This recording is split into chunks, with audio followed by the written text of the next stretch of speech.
Eu atendo uma senhora, pessoa maravilhosa, e que ela, há muitos anos, há quase 40 anos, ela perdeu um filho de 6 anos de idade, afogado.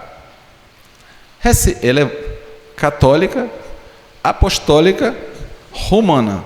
Recentemente, alguns anos, 3 anos atrás, ela ganhou um netinho. Uma coisa mais fofa do mundo.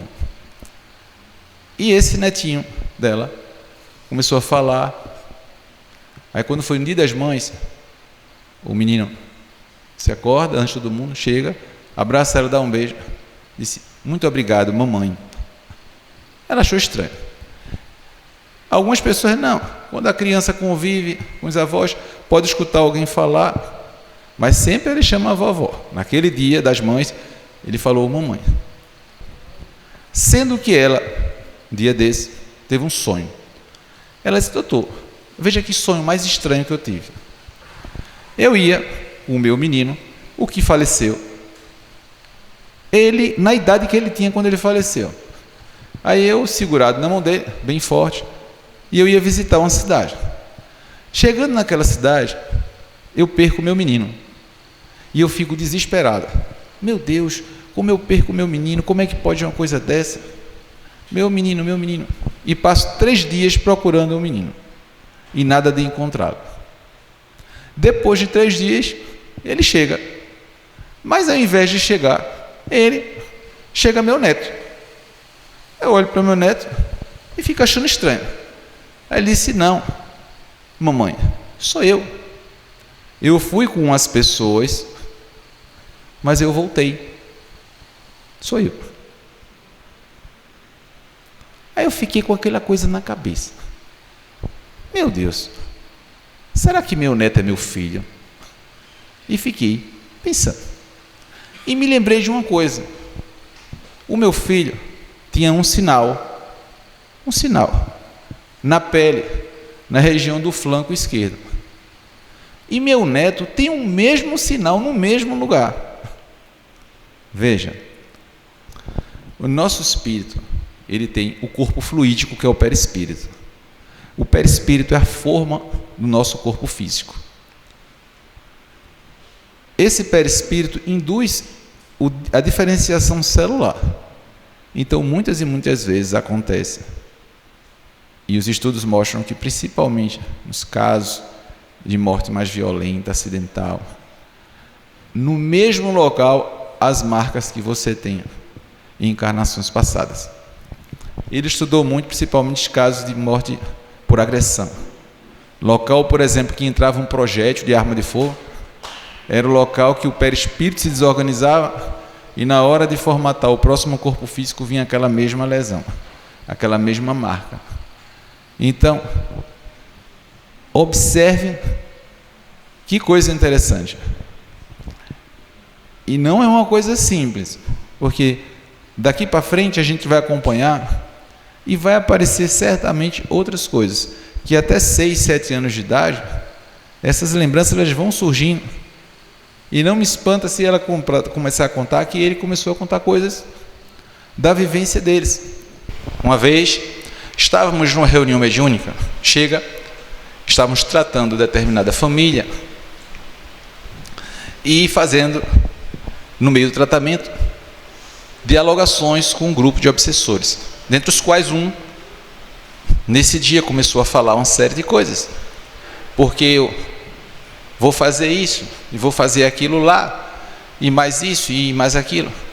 E nisso chega um mentor espiritual, e através de um médium começa a conversar com o obsessor, dizendo da vida dele, o porquê que ele sofria daquele jeito, porquê que ele se sentia injustiçado, porquê que ele se sentia revoltado.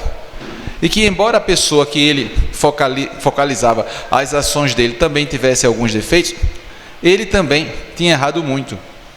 Sendo que ele tinha errado muito mais, era muita coisa, era uma lista infindável. E isso era dito com muita amorosidade, mas era dito. O espírito sentiu o impacto da vibração de amor e sentiu o impacto da verdade que era apresentada a ele, que eram fatos. Contra os fatos a gente não tem como argumentar. E aí ele começou a mudar o tom. E no final da conversação, ele estava tocado de tal maneira que ele pediu.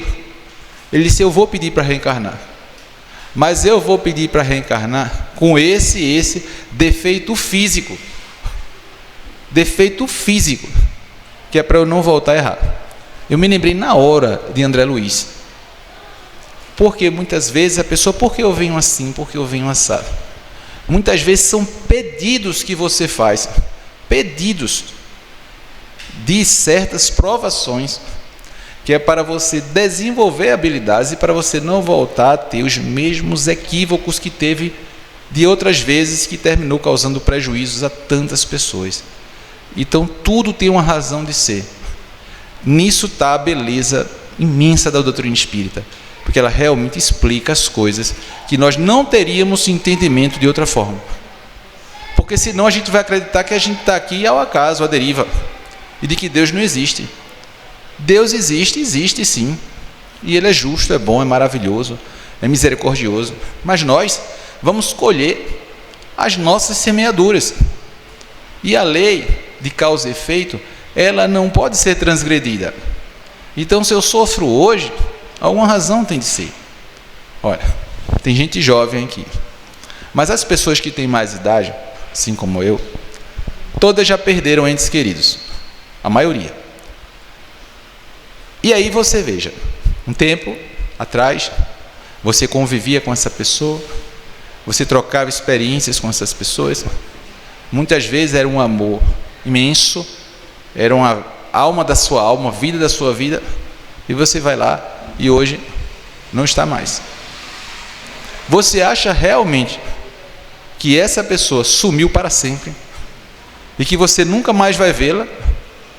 Porque se você e eu, que somos pais e mães, meia boca, a gente não separaria dois filhos nossos que se amassem muito, como é que Deus, que é perfeito, vai separar para sempre pessoas que se amam? Isso é impossível. Agora, não é impossível porque simplesmente a gente deseja que seja impossível. É porque os fatos são muito claros. As obras mediúnicas, as cartas que são psicografadas aos familiares, trazendo conteúdos exatos sobre certas situações e ocorrências que tem, é porque a gente não prepara o nosso olhar espiritual para ver as coisas. E quando acontecem conosco, a gente acredita sempre é uma coisa, é um acaso, né?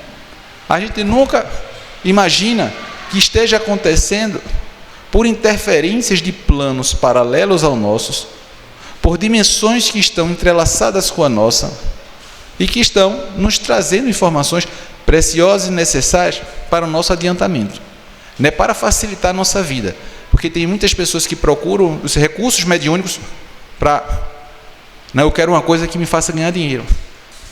Muitas vezes, se você ganhar dinheiro, você vai desgraçar a encarnação. Eu tenho visto isso muito. São raríssimas as pessoas que eu conheci, onde a abundância de recursos materiais trouxesse benefício para a pessoa. Não conheci até hoje uma pessoa com uma abundância de recursos materiais que se tornasse uma pessoa extremamente espiritualizada. Porque o mundo da matéria, ela tem uma oferta infindável de coisas, infinitas. E esses recursos que o mundo da matéria oferece, distrai as criaturas das coisas mais importantes, que são as coisas espirituais. Estamos aqui agora, daqui a pouco não vamos estar mais. Lembre, você que tem mais idade, de quando você era jovem, que tinha lá o prefeito da cidade, ou alguém que era o ricão da cidade, que tinha isso, que tinha aquilo, que tinha fazenda, que tinha isso, e não está mais aqui. E ele não levou nada daquilo que ele tinha. Deixou tudo aí para muitas vezes provocar tragédias nas famílias, brigas intermináveis e coisas desse tipo. Não estou fazendo aqui apologia à miserabilidade, nem tampouco estou dizendo que é legal você viver na marginalidade ou na miséria absoluta, não tem nada a ver com isso. Eu só estou dizendo a vocês que a gente tem que ter cuidado com o que a gente pede. Muitas pessoas procuram Eu queria tanto que um espírito me dissesse os números da Mega Sena. Eu ia ler a codificação, eu ia fazer aquilo.